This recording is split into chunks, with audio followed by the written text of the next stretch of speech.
come with me on this Twitter thread. What's something that's clearly a scam but Americans have been conditioned to believe is normal?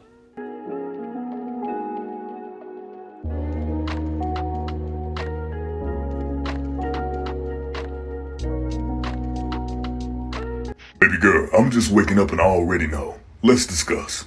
Insurance has to be the biggest scam ever, and we just act like it's normal. Let me grab my rolling coal. Okay, first off is health insurance. So you mean to tell me that I'm paying for insurance for my health, yet somehow my vision and my teeth aren't included in my health? Those are separate insurances. Make it make sense. And honestly, car insurance might be worse. I am forced to pay for insurance every month for my car. But if I get into an accident, I have to pay more on top of that to cover the insurance that I pay every month. And then the amount that I pay every month might go up because I got into an accident that I pay for every month to cover if I get into an accident. I'm done. Your life? I'm gonna need that. Am I gonna go there? Yeah, I think I'm gonna go there. Let me put my white coat on. I'm gonna do this in one take, and I talk fast, so sorry if you can't keep up. You know the saying, you get what you pay for? That does not apply when it comes to U.S. healthcare. The U.S. spends twice as much money on healthcare than it does compared to other countries, but yet we have the lowest life expectancy compared to these other developed nations. We have the highest obesity rates, we have the highest maternal mortality, we have the highest disease burden, we have the highest hospitalizations, and we are not doing well. We are leading the world when it comes to COVID cases and deaths. Okay, so tell me why insurance companies have made over 20 billion in profits last year in 2019, and why the 8 top insurance company CEOs have combined salaries of over 140 million. Please someone explain this to me. Thank you. The cost of an ambulance ride. My high school called the ambulance to my house without fucking asking me. And I was forced to get in. I just sat in the seat, put the seatbelt on. That's all I touched. And then they charged me for that. Not even the school. They charged me, my family. I just put a seatbelt on. I'm being charged for a seatbelt, basically. The American Dream. The American Dream is a pyramid scheme. The whole process is designed so that the top of that pyramid can make sure that the rest of the pyramid stays exactly where they are. And the genius is that those people at the top have convinced everyone at the bottom that it's everyone else's fault. To pull yourself up by the bootstraps, work your ass off as hard as you can for the rest of your life, and you're still on the bottom, but it's not our fault at the top. It's immigrants' fault. It's the educated's fault. It's your neighbour's fault. It's everyone's fault except for those who just got rich off your labour. And yes, there's anecdotal evidence of some people becoming successful. And when they get there, they don't look down and say, hey, let me help you up here. They say, I'm keeping what's mine, stay the fuck away from me. The perfect pyramid scheme. I'm going to get so much hate for this, as always, but hey, fuck it. Slán that you have to work 9 to 5 or just 8 hours a day in order to simply survive, and you have to do that 5 out of 7 days of a week, and that your life basically doesn't belong to you because you have to do that if you wish to eat, to have a home, to do anything. And in order to actually get that job, you also have to go to school for at least 4 years, and you have to pay hundreds of thousands of dollars to be able to even get started. Goodbye. Not too long ago, I needed to go to the hospital and I went to an emergency room. They admitted me, had me sit in a chair for about 5 hours, and then after that sent me on my way because there were too many COVID patients. They gave me 2 Tylenol, $1,040. Let's see the breakdown. Oh yeah, that's cool, just going. So they turned me down. The next day I went back because I really wasn't feeling good. Kind of the same things went down. Let's see what they're charging me. Oh, that's just sweet. So then I go back for a 3rd day because I feel like I'm dying. This time, all they gave me was a shot in my arm and sent me on my way. Oh, it's just the best. Yes, I love it. So now I have to pay $2,500 in medical bills for 4 Tylenol and a shot of Salumedrol. I'm British, but I have points to make. Privatised healthcare makes no sense. How are you going back? How are you paying money to give birth? It's beyond me. Yes, you pay less taxes, but if you break your arm, you're bankrupt. Tipping. Why don't you just add it to the bill? We have an automatic service charge in the UK in most restaurants. Guns are for your protection. If no one had guns, you wouldn't need guns to protect yourself from guns. You're protecting yourself from guns. The Electoral College. I'm in my 3rd year of my politics degree, and I don't understand how you could vote in someone who doesn't have the most votes. How is that fair? How is that democratic? having tax or VAT added on when you get to the till and stuff. Surely you just have it on the price tag. I couldn't do that because I'm pretty, so I'm not good at maths. Like, I can't do that quickly. I wouldn't be able to afford things when I got to the till. Just have it on the main price. Just put it on the price tag, okay? Overdraft fees. American banks made $11 billion in 2019 off of the backs of broke-ass people.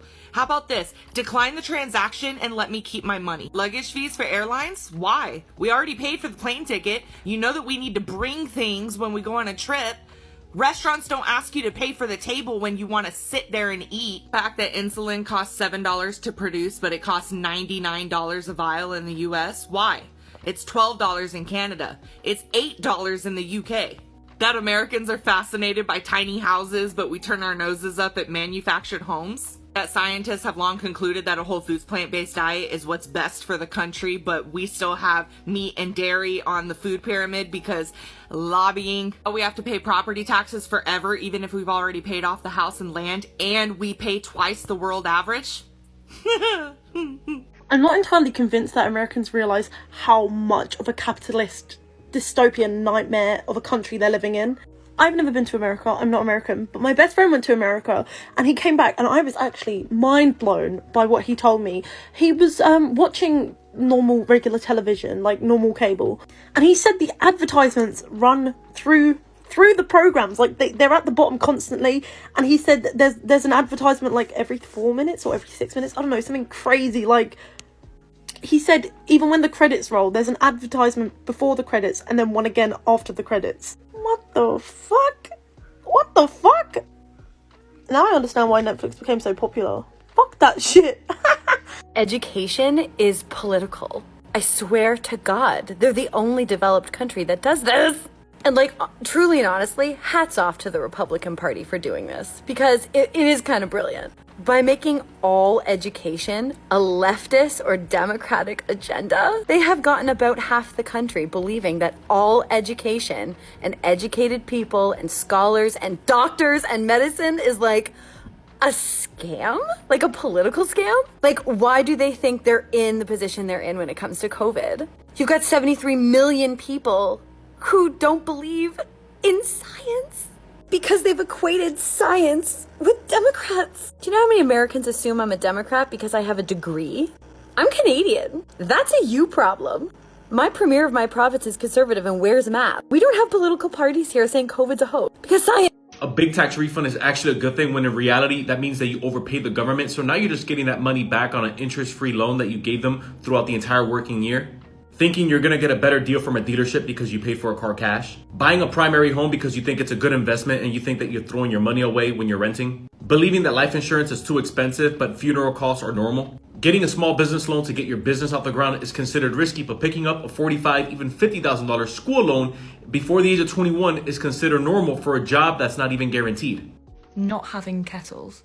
I can't believe that the vast majority of Americans don't use kettles. They like heat up water on the stove. They microwave water. What is that about? Trickle down economics. Everything's decided by credit, but in order to get credit, you have to go into debt. You pay monthly for insurance and it's required by law, but if you do actually use it, then they can raise your rate or make you pay a deductible. Being conditioned to believe that it's impolite to share your salary with your coworkers when really that's just something that companies made up so that they wouldn't have to answer why they pay some people more than others. You can die for your country at 18, but you can't drink a beer. Similarly, you can go thousands of dollars into debt the moment you graduate high school, but you can't rent a car till you're 25. That healthcare is a privilege, not a right. That people on welfare are the ones that are taking all your tax money when it's clearly the military. That lobbying and corporations are funding politicians so they work for them instead of a government for the people, which is what it's supposed to be. That working 5 out of 7 days a week your entire life is normal.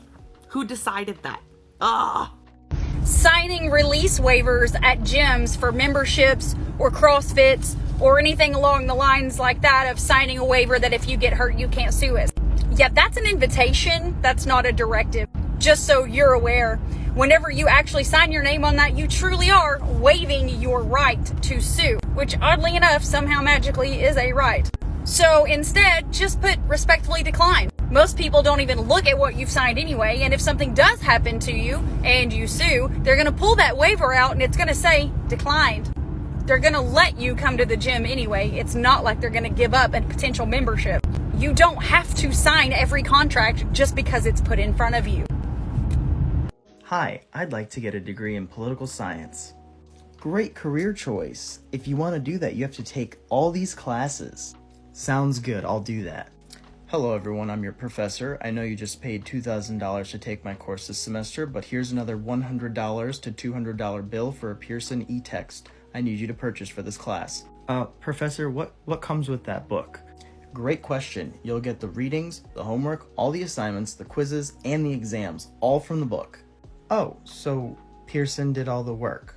Precisely. They wrote the book. Yep. They wrote the assignments and quizzes. And even wrote our final and unit exams. It's fantastic, isn't it? Yeah.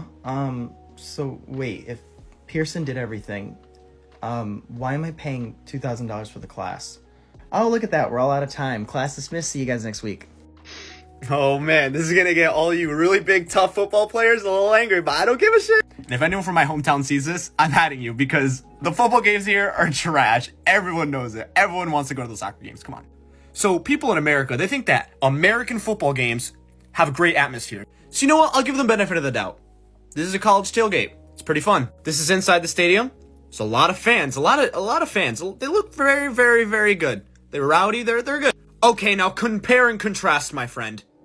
This is in Europe. This is football. This is football. This is the real sport that we know everyone else in the world loves, and you Americans, you shit on it.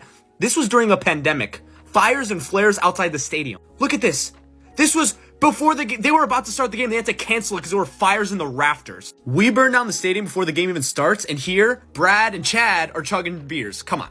That tipped workers make less than minimum wage. Like much of America's history, tipping has a racist legacy, so let's talk about how we got here. Tipping showed up in America after the Civil War because wealthy Americans who were vacationing in Europe wanted to seem sophisticated. But America in general actually hated the concept of tipping. They thought of it as classist and condescending. They disliked it so much that dislike actually spread to Europe, and as a result, Europe doesn't customarily tip anymore. They pay their servers minimum wages. Why isn't it that way in America? Because slavery had just ended, and in the hospitality sector, employers didn't want to pay former slaves, so they let them work just off of tips with no wages. When restaurant owners finally figured out how much they had to gain from this, they lobbied really hard and made sure that when the 1938 Fair Labor and Standards Act was introduced, it excluded tipped workers from a minimum wage. Bro, college. I'm gonna be honest. It wasn't until I graduated, thank goodness I had a full 4-year scholarship, that I realized you can make 6 figures with a trade. Property tax. You're paying tax on something that you already own. And if you fail to pay that tax, the government's going to come and seize your property, literally stealing it from you at gunpoint. If it pleases the crown, might I continue to dwell in my domicile on the land which I own? The concept of breakfast food. In America, we're taught to eat specific types of food for breakfast. Scrambled eggs, toast, bacon, whatever. But in many other countries, they have completely different breakfast foods, or they don't have specific breakfast foods. They just eat whatever they feel like eating in the morning. Like, I find it so weird that we have just accepted the fact that there are certain foods that you eat in the morning, most of which are not even nutritious, like pancakes, donuts, waffles. But if you eat this in the morning, you look like a freak. That it's okay to not have a law that mandates paid maternity leave. The United States is the only developed country that does not have a paid maternity leave mandated for new moms. In fact, 97% of all countries on the planet, not just the developed ones, have a paid maternity leave, but we don't. Here, for example, Australia, 18 weeks. Croatia, 30 weeks. Ireland, 26 weeks. The United Kingdom, 39 weeks. Bulgaria, 58 weeks. Even Mexico, which a lot of Americans like to think that they're better than, has 12 weeks of paid maternity leave. It definitely has its perks: lower infant mortality, better secure attachments between mom and child, better physical and mental health for mom, obviously. And something like 82% of Americans actually support this. So what up, government? Recycling plastic.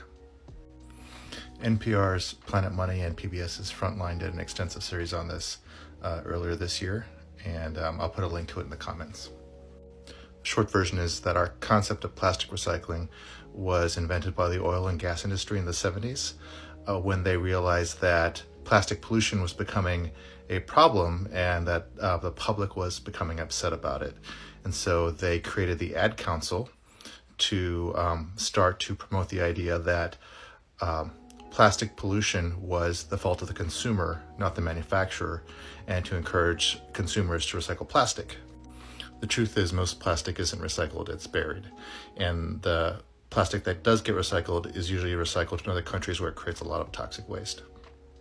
Gee, I don't know. How about the fact that employers get to choose how much vacation time you get? The U.S. is the only developed country in God, I'm so sick of saying... I'm so sick of saying that. But the U.S. is the only developed country that does not have a mandatory minimum vacation time. Every person living in the EU gets a minimum vacation time of 20 paid days. There are some countries that even have a mandated 30 paid vacation days. Meanwhile, we're chilling in America like, oh, you know, we'll let the employers make the decision on this one. Like, that's not the biggest conflict of interest ever. And so now we live in a country where if you work 5 years for a company, you'll get an extra week off.